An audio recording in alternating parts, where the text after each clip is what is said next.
नमस्कार, news point लेकर हाजिर हूं मैं राजीव। दोस्तों, ऑपरेशन सिंदूर की सफलता को बीजेपी अपने सियासी फायदे के लिए भुनाना चाह रही है, लेकिन इस चक्कर में वो जो फैसले ले रही है उनसे विवाद खड़े हो रहे हैं। जैसे अब नरेंद्र मोदी सरकार ने फैसला लिया है कि आतंकवाद पर भारत का पक्ष रखने के लिए सर्वदलीय प्रतिनिधिमंडल विदेशों में भेजा जाएगा, लेकिन इसमें भी जिस तरह सांसदों का चयन हुआ है और खासकर कांग्रेस की तरफ से सुझाए गए नामों की अनदेखी करके शशि थरूर को सरकार ने चुना, उस पर सवाल उठ रहे हैं कि क्या बीजेपी शशि थरूर को आगे करके कांग्रेस में फूट डलवाना चाहती है, क्योंकि ये वही मोदी हैं जिन्होंने शशि थरूर की पत्नी सुनंदा पुष्कर के लिए 50 करोड़ की गर्लफ्रेंड जैसी निचली किस्म की बयानबाजी की थी, आपको याद होगा। अब उन्हीं शशि थरूर पर मोदी मेहरबान क्यों हो रहे हैं, ये सोचने वाली बात है। लोग तो ये कह रहे हैं कि शशि थरूर बीजेपी में जाने वाले हैं। क्या ऐसा है? और ऐसा अगर है तो फिर कांग्रेस पार्टी क्या सोच रही है? खैर, सर्वदलीय प्रतिनिधिमंडल बनने के साथ ही विवाद खड़ा हो गया है। आगे इसका हश्र क्या होगा ये देखना होगा, लेकिन सोचने वाली बात यह भी है कि क्या ये प्रतिनिधिमंडल विदेशों में सवालों के जवाब देने में समर्थ होगा, क्योंकि अभी तो सरकार से जो सवाल पूछे जा रहे हैं उनके ही जवाब नहीं मिलते। जिसकी जो मर्जी आ रही है वैसा बयान दिया जा रहा है। अभी एस जयशंकर के एक बयान पर सवाल खड़े हो गए हैं। एस जयशंकर ने कहा था कि हमने पाकिस्तान को बता दिया था कि हम आतंकी ठिकानों पर हमला करेंगे, सेना पर नहीं। सेना के पास अलग रहने का ऑप्शन था, लेकिन पाकिस्तान ने हमारी अच्छी सलाह नहीं मानी। आइए जरा सुन लेते हैं। सबसे पहले एस जयशंकर अंग्रेजी में बोल रहे हैं कुछ मीडिया को दिए गए अपने बयान में, और साफ साफ कह रहे हैं कि ऑपरेशन सिंदूर शुरू होने से पहले हमने पाकिस्तान को बता दिया था कि हम ये करने वाले हैं, लेकिन आपके मिलिट्री जो स्टेशंस हैं वहां पे हम एयर बेसिस पे हम नहीं करेंगे, मिलिट्री बेस पे नहीं करेंगे। हम करेंगे, जो हमारा ऑपरेशन होगा वो आतंकी ठिकानों पे होगा। लेकिन सवाल यहां बहुत सारे खड़े होते हैं। राहुल गांधी ने भी सवाल पूछा है, लेकिन पहले सुनिए उन्हीं की जुबानी एस जयशंकर विदेश मंत्री क्या कह रहे हैं। Talking about the ceasefire aspect as well, if you want to ceasefire, I think one of you asked me inside about trade as well. On the ceasefire, I mean, what you call ceasefire, we call cessation of firing and military action. We achieved the goals which we set out to do by destroying the terrorist infrastructure in Bahawalpur, Muridke, Muzaffarabad and other places. So after that, I think since the key goals were achieved, I think we reasonably took the position because even at that start, at the start of the operation, we had sent a message to Pakistan saying we are striking at terrorist infrastructure. We are not striking at the military. So the military has an option of standing out and not interfering in this process. They chose not to take that good advice. Now, once they got hit as badly as they did on the morning of May 10th, and all of you have seen the today the satellite pictures which actually bring out very graphically how much damage we did. By the way, the satellite pictures also bring out how little damage they did. So these pictures I think will tell you what a hit they took, and the same people who are not willing to stand down on 7th May were willing to talk and stand down on the 10th of May. It is very clear who wanted the cessation of firing. तो सुन रहे थे यहां पे आप साफ साफ S Jaishankar विदेश मंत्री जो अपनी बात रख रहे थे, और क्या कुछ हुआ ये पूरा का पूरा जो लेखा जोखा है वो बता रहे हैं मीडिया के सामने। लेकिन सबसे बड़ी बात कि कह रहे हैं कि हमने पहले ही पाकिस्तान को बता दिया था कि हम आपके आतंकी ठिकानों पर हमला करेंगे। अब इसी पर सवाल पूछा है राहुल गांधी ने ट्वीट करके। राहुल गांधी ने अपने ट्वीट में क्या कुछ लिखा है आइए जरा आपको बता देता हूं, और राहुल गांधी का ट्वीट बहुत इंपॉर्टेंट है।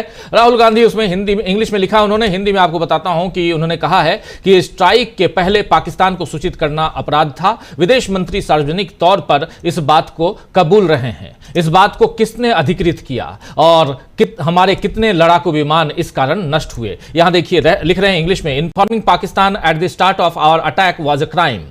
EAM has publicly admitted that government of India यानी GOI did it. Who authorized it? पहला सवाल। दूसरा, how many aircraft did our air force lose as a result? ये साफ साफ कि कितने हमारे लड़ाकू विमान इसके कारण नष्ट हुए हैं, ये आप बताइए। और किसने आपको अधिकृत किया, ऑथराइज किया? ये दो सवाल यहां पूछ रहे हैं राहुल गांधी, बहुत इंपॉर्टेंट सवाल। अब बीजेपी के लोग फिर से राहुल गांधी पर आरोप लगाएंगे कि वो लड़ाकू विमानों के नष्ट होने की बात पूछकर सेना का हौसला तोड़ रहे हैं, देश विरोधी काम कर रहे हैं। लेकिन सवाल तो वाजिब है कि जब पाकिस्तान को पहले से बता दिया गया था कि स्ट्राइक होने वाली है, तो उसने न केवल आतंकियों को उनके अड्डों से हटाया होगा, बल्कि पलटवार की तैयारी भी कर ली होगी। यह एक तरह से सेना को जोखिम में डालने वाली बात थी, जिसे एस जयशंकर, हमारे विदेश मंत्री, ने खुद स्वीकार कर लिया है।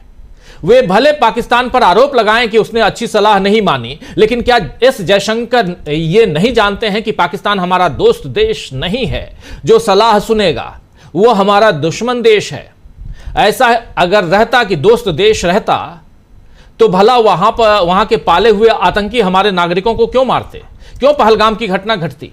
खैर, राहुल गांधी के अलावा आम आदमी पार्टी के सांसद संजय सिंह ने भी इस पर बड़ा बयान दिया है। आइए जरा संजय सिंह को सुनते हैं क्या कह रहे हैं, सुनिए। इस वक्त जो खबर आई है उससे पूरा देश हैरान है, स्तब्ध है, और पूरा देश परेशान है कि ये तो भारत माता के साथ गद्दारी किया है मोदी सरकार ने, ये तो भारतीय सेना के साथ गद्दारी किया है मोदी सरकार ने। ये क्या कह रहे हैं? Because even at that start, even at the start of the operation, we had sent a message to Pakistan saying we are striking at terrorist infrastructure. मतलब आप आतंकवादी देश पाकिस्तान को सूचना दे रहे हैं। आपने अपना ऑपरेशन सिंदूर शुरू करने से पहले पाकिस्तान को सूचना दे दी कि हम आतंकवादी ठिकानों पे हमला करने जा रहे हैं। ये तो देश के साथ गद्दारी है, ये भारतीय सेना के साथ गद्दारी है, ये भारत माता के साथ गद्दारी है। मोदी सरकार को आके सामने इसका जवाब देना चाहिए। ये कोई सामान्य मामला नहीं है। आपने इतने बड़े ऑपरेशन की सूचना उस आतंकवादी देश को दे दी जो आतंकवादियों का संरक्षक है, जो आतंकवादियों का पनाहगाह है, जिसके सेना के अफसर आतंकवादियों के जनाजे में शामिल होते हैं। तो आपने उनको पहले ही सावधान कर दिया।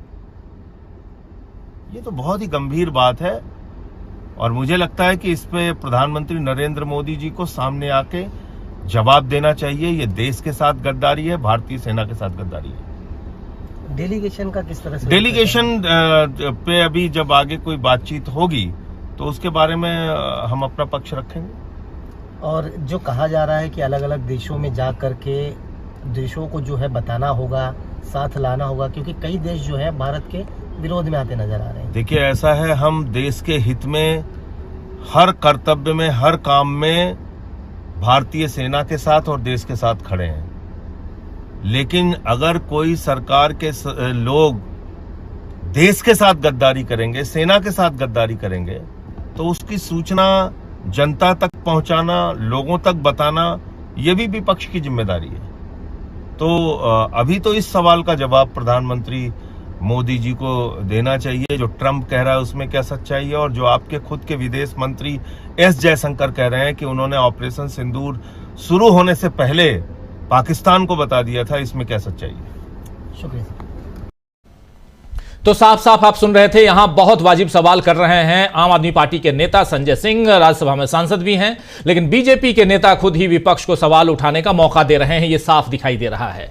लेकिन इसके साथ बीजेपी की कोशिश विपक्ष को तोड़ने की भी है, और फिलहाल कांग्रेस को कमजोर करने के लिए बीजेपी शशि थरूर को कमजोर कड़ी की तरह देख रही है, इस्तेमाल कर रही है, क्योंकि बीजेपी को लगता है कि शशि थरूर के कई बयान कांग्रेस को असहज कर चुके हैं।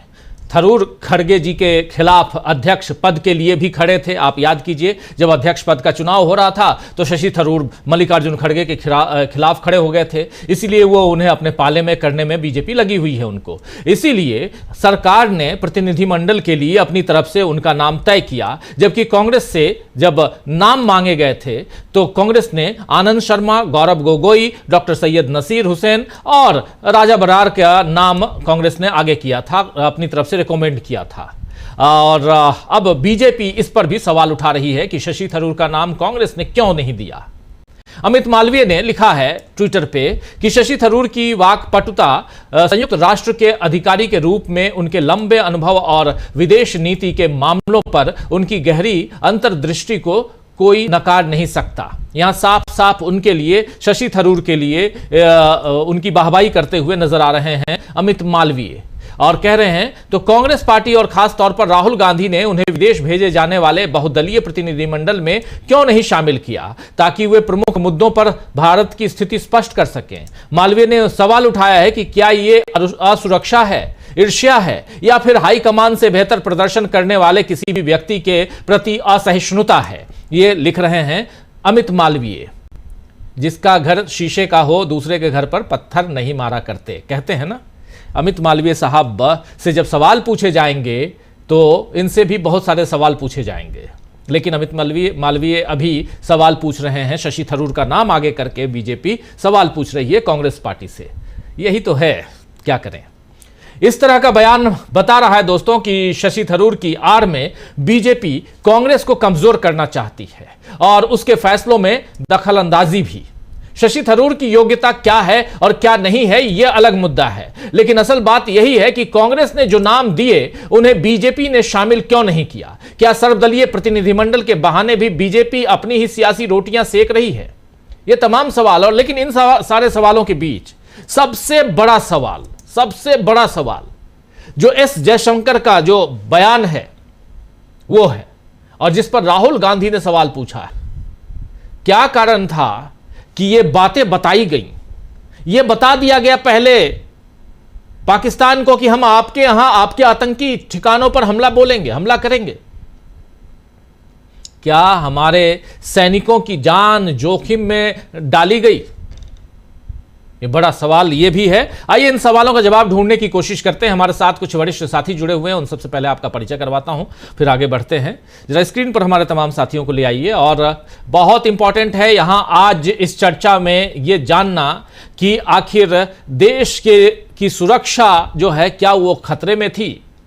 सुरक्षा को खतरे में डालकर, जवानों को खतरे में डालकर, क्योंकि अगर विदेश मंत्री ऐसी बात कह रहे हैं तो एक तरफ विदेश मंत्री की बातें, दूसरी तरफ आप देख लीजिए लगातार बीजेपी के दूसरे नेता जो देश के सेना के ऊपर ही उंगली उठा रहे हैं। कल एक नेता ने कह दिया, उप मुख्यमंत्री